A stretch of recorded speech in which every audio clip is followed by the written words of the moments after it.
So it's been a very bad day for me today. 2 weeks ago, I think on the 23rd of September, I lost my phone.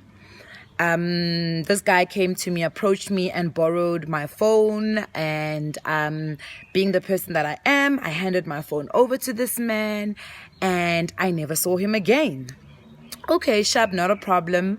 I come back home. It was my cousin's wedding, so I went to the wedding. The wedding was fun. Okay, sharp, not a problem. I get back home.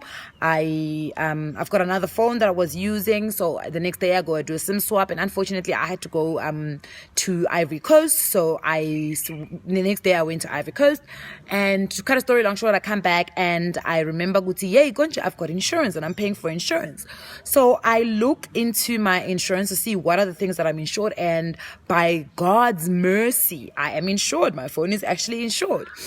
So I put out a claim to my insurer. I've got a broker who is absolutely fantastic. I put out an insurance claim to my broker and I'm like, can you please pass this on to the insurance? She puts it out, and I get a call today for her and she lets me know that so the insurance has rejected my claim. I'm like, rejected my claim on what ground? She's like, well, there is a clause in your policy that says that the insurance will not pay if you lose your the insured item under false pretense. So I'm like, what the hell does that even mean? So basically what it means is that if you lose your phone from the way I lost my phone under false pretense, or somebody come and pretends and they scam you basically or steal your phone under those kind of circumstances, insurance will not pay. So now obviously Kippy here did not read the policy document, and I was not aware of this. So, in as much as I wanted to get upset at the insurance, I had to be upset with myself because I didn't read my policy document. But now it makes me wonder, and I've asked this question before to say, insurance companies are just like, they make their money on the back of the fact that we are ignorant as people, but also they find the most dumbest ways to get out of paying. Now imagine there's that scam that is happening in Randburg right now, right, where you get stopped by a vehicle that is branded SAPS, and these guys are wearing police uniform, and they stop you, and obviously naturally a lot of us will probably stop, right, especially on Malibongwe, because that road is notorious for being stopped, especially at night or on the weekends. So you get stopped, you stop, these people rob you clean. Maybe they even take your car. Basically insurance is saying that they're not going to pay because somebody scammed you out of false pretense, because they pretended to be the cops. I just don't get that clause. But you know what, it's fine.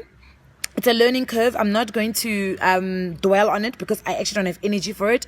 I was told that I can go to the ombudsman and complain. But honestly speaking, this is what insurance companies do. They thrive on the fact that they know we will not read the entire policy document. And sometimes it's not even a matter of reading. It's a matter of interpretation and understanding. Because for me, that whole clause just does not make sense.